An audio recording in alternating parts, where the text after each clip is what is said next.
رسول اللہ صلی اللہ علیہ وسلم جب معراج کے سفر پہ جا رہے تو جبرائیل علیہ السلام سے پوچھا کہ جبرائیل یہاں سے ایک بہت خوبصورت خوشبو آ رہی ہے،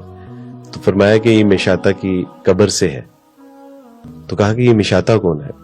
تو کہا مشاطہ فرعون، یعنی اس کے جو بیٹی کے بال سنوارا کرتی تھی، تو ایک دن اس کے ہاتھ سے کنگھی گری تو اس نے کہا کہ بسم اللہ، کنگھی اٹھاتے ہوئے جب بسم اللہ پڑھی تو فرعون کی بیٹی نے کہا کہ یہ اللہ کون ہے؟ میں تو اپنے باپ کو یعنی اس کے سوا کسی کو رب نہیں جانتی،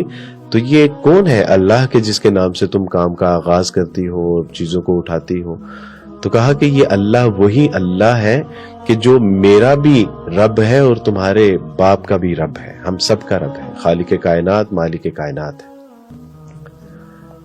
تو اس نے کہا کہ یہ میں اپنے باپ کو بتاؤں گی کہ تم اس کے سوا کسی اور کو رب مانتی ہو؟ تو فرعون نے اس سے کہا کہ دیکھو اگر تم میرے سوا کسی کو رب مانتی ہو تو اس سے باز آ جاؤ، وگرنہ میں تمہارے ساتھ ایسا معاملہ کروں گا کہ تمہاری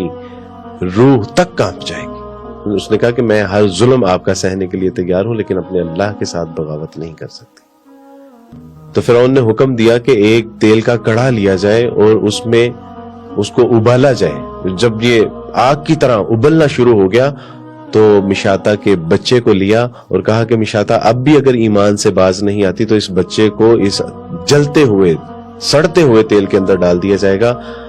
اور تم اگر باز نہیں آئی تو یہ منظر تمہیں اپنی آنکھوں سے دیکھنا پڑے گا۔ اس اللہ کی بندی نے صبر کیا اور دیکھتے ہی دیکھتے جب اس کو اس تیل کے کڑھا میں ڈالا گیا تو اس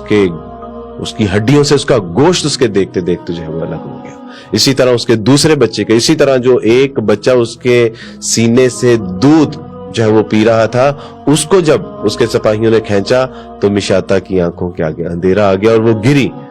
اور اس کے بیٹے کو اللہ سبحانہ وتعالیٰ نے گویا عطا فرمائی۔ اس نے کہا کہ اماں